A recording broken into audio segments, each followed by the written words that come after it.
should I help you when no one helped me? Why should I go out of my way to give you advice, give you insight, give you knowledge, teach you how to do something when no one did that for me? Now, there's one thing that I genuinely hate, and that's why class is back in session, because that was the previous generation. So I want to go into what's been going on recently. So I'm back teaching full load. I'm on campus.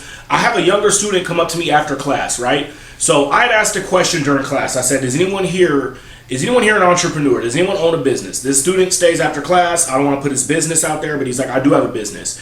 Here's what it is. And he shows me. And mind you, there's a line of people waiting behind him, so I don't have time to really dive into what it is that he's doing and give some perspective. So I'm like, all right, you know what? Next class, I'm going to talk with him about it. So next class comes. I keep him after class. I'm like, hey, stay a little bit. Show me the business again. So I immediately start saying, hey, man, do you want my opinion? Well, here's what I would do. Here's the things I would start putting up online. Here's what I would do. I would start making TikToks showing of how you got to this point.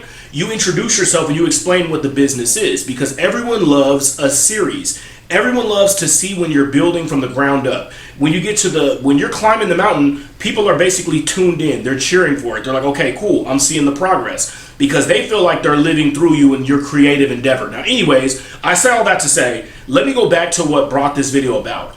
I saw myself in this young man. I was like, man, I remember asking for help.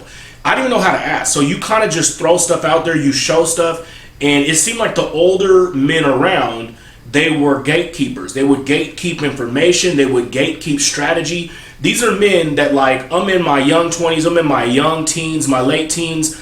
I'm trying to figure out life. There are people that own homes, people that work in businesses, people that are in upper management.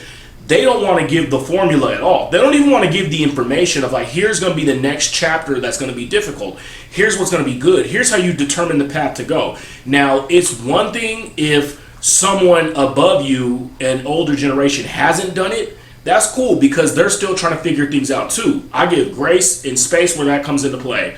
However, when someone has went through it and they know and they still withhold information, that's just like that's sabotaging the next generation, right? That's basically saying, hey, you know what? Since I didn't have it, you're not going to get it, right? You got to struggle just like I did. That to me is the corniest, toxic, masculine part of that generation, right? That's just like, it's beyond toxic, because you're using your trauma to cover up why you wouldn't help somebody else, right? A lot of young men, I feel like they look to the elders for advice. It could be in dating, it could be in their career, it could be in life. I know that the situation I was in was someone showing me something and me saying, hey, let me make the next couple years a little bit easier. Here's what you should do, right? I didn't work in his exact business, but I know some marketing. I know some social media marketing. I know some YouTube. I know some content. I'm like, here's the type of schedule you should be on. Here's how you should introduce it. If I can make it a little bit easier for the next person, it can cut down that time of them figuring out in 2 years into 2 months, right? And I think that's the purpose of us on earth. We live, we survive some stuff, and we share the information with the next generation, the next person struggling. At some point, your life story is going to become somebody's syllabus for survival.